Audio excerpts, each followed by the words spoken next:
थोलायसिथों जोंनि बुबा गोरानि इमा दैनि मोखां होंसेथों जोंनि बुबा गोरानि मोखै आवता थोलायसिथों जोंनि बुबा गोरानि इमा दैनि मोखां होंसेथों जोंनाव फालै जानाय रं दाख्लिल' गमरै थांखो जोंनाव थोंगै दांनाय रं दफानि सोरां मोलांखो जोंनि बुबा गोरानि मोखै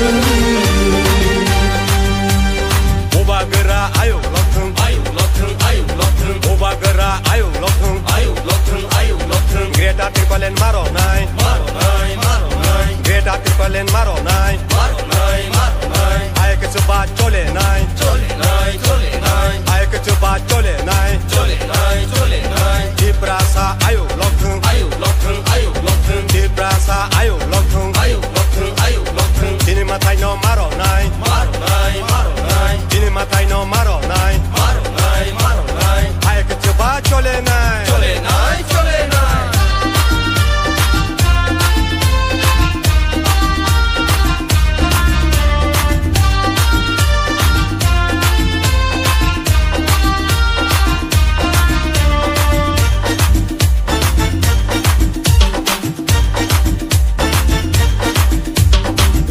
Pani dalal ro, wan shog na rung ya deni ro.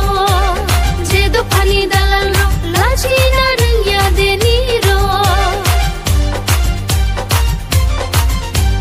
Jedo pani dalal ro. BJP থেকে মানে মনোনীত প্রার্থী হয়েছেন এই ব্যাপারে আপনার কি প্রতিক্রিয়া? सबसे पहले खुलूंगी और नमस्कार आप हमारे सभी लोगों को। अभी आपने थोड़ी देर पहले हमारे मुख्यमंत्री के भाषण सुना है और जो वो कह रहे हैं कि जिस लोग अपने घर से निकल के आ रहे हैं और मुलाकात कर रहे हैं और जो उनने देखा है कि जो बीजेपी ने इतना काम किया है और मोथा और IPFT एंड बीजेपी तीनों साथ मिलके हम लोग काम करेंगे।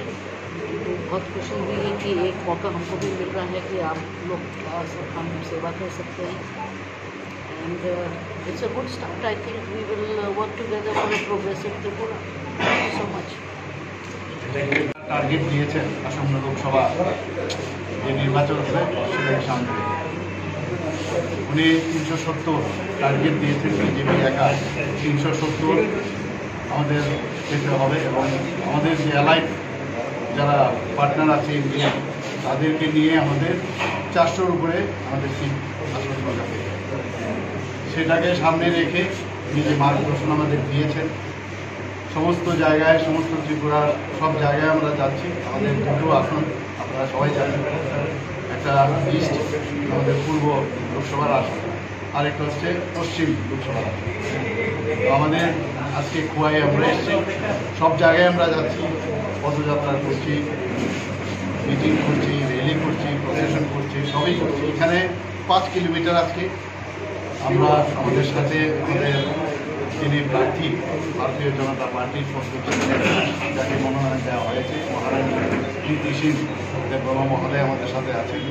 আমাদের সাথে মাননীয় মন্ত্রী পরিবেশ দেববর্মা মহোদয় আমাদের সাথে আছেন এবং এখানকার সমস্ত কার্যকর্তাদের নিয়ে আপনারা সবাই জানেন যে ভারতীয় জনতা পার্টি IPFT এবং ত্রিপুরা মোতা আমরা একসাথে মিলে আমরা এখন এই নির্বাচনী লড়াই আমরা করছি এবং আমি নিশ্চিত যে পূর্ব লোকসভা আসনে আমরা ভারতীয় জনতা পার্টির গত বছর যে আমাদের ভোট পেয়েছি তার থেকে আমাদের টার্গেট ছিল 10% বেশি আমাদের অ্যাচিভ করা। আমার মনে হচ্ছে যে এটা কত পার্সেন্টেজ হবে আপনারাও দেখতে পাচ্ছেন। মানুষের মধ্যে একটা স্বতঃস্ফূর্ত একটা মানে সারা আমরা দেখতে পাচ্ছি। যেখানে যাই সেখান থেকেই কেউ বাড়ির থেকে হাত নাড়ছে, কেউ রাস্তাঘাটে দোকান থেকে বিভিন্ন জায়গায় বিভিন্ন যারা বিভিন্ন সাবজেক্টের সাথে জড়িত যারা কাজে বিভিন্ন ধরনের কর্মচারী থেকে আরম্ভ করে যুবক ব্যবসায়ী ইন্টেলেকচুয়াল সবাই কিন্তু আমাদের প্রতি প্রধানমন্ত্রীজির উপর একটা আস্থা আছে। তো আজকে খুব ভালো লাগলো এখানে আমরা মহারানী কীর্তি সিং দেববর্মা মহাদয় তিনি আমাদের এখানে আজকে নির্বাচনী যে প্রসারের জন্য আমরা এসেছি, সেটা আমি তো অন্ততপক্ষে খুব খুশি। এখানে যে সারা যতটুকু ভেবেছে তার থেকে বেশি এখানে আমি দেখতে পাচ্ছি, এবং আমি আপনাদের মাধ্যমে সমস্ত ত্রিপুরাবাসীকে আমি তাই আবেদন করব যে ভারতীয় জনতা পার্টি এবং আইপিএফটি এবং ত্রিপুরা মথার যে অ্যালায়েন্স, সেটা এক ত্রিপুরা শ্রেষ্ঠ ত্রিপুরা আমরা যেটা করব, শুধু এই লোকসভার শুধু নির্বাচন ক্ষেত্রে এটা স্টপ যেন না হয়, আমরা সেটা আরও সামনের দিকে যাতে আমরা নিয়ে যেতে পারি। এবং মানুষ চাইছে যে ত্রিপুরাতে একটা শান্তি স্থাপন হোক, আমাদের শান্তিতে থাকতে চাই সবাই। আমরা আগে কমিউনিস্টদের সময়ে জোট আমলেও আপনারা দেখেছেন কি অশান্তির একটা বাতাবরণ ছিল, সেই জায়গা থেকে আজকে 6 বছরে কিন্তু এখানে শান্তি প্রতিষ্ঠিত হয়েছে। সেটাকে আরও দৃঢ়ভাবে জাতি জনজাতি মিলে আমরা যাতে সামনের দিকে এগিয়ে যেতে পারি, সেটা সমস্ত ত্রিপুরাবাসীকে আমি বলবো যে আমাদের পূর্ব আসনে মহারানী কীর্তি সিং দেববর্মা মহাদয়াকে এবং পশ্চিম আসনে আপনাদের প্রাক্তন মুখ্যমন্ত্রী এবং আমাদের রাজ্যসভার সদস্য শ্রী বিপ্লব কুমার দেবজি দাঁড়িয়েছেন পদ্মচিহ্নে, এবং আশা করি যে সব মানুষ এই দুই ক্যান্ডিডেটকে এই ত্রিপুরার থেকে জিতিয়ে প্রধানমন্ত্রীর যে ইচ্ছা যে এক ভারত শ্রেষ্ঠ ভারত সেটা তৈরি করা, সেটা নিশ্চয়ই। Thank you sir.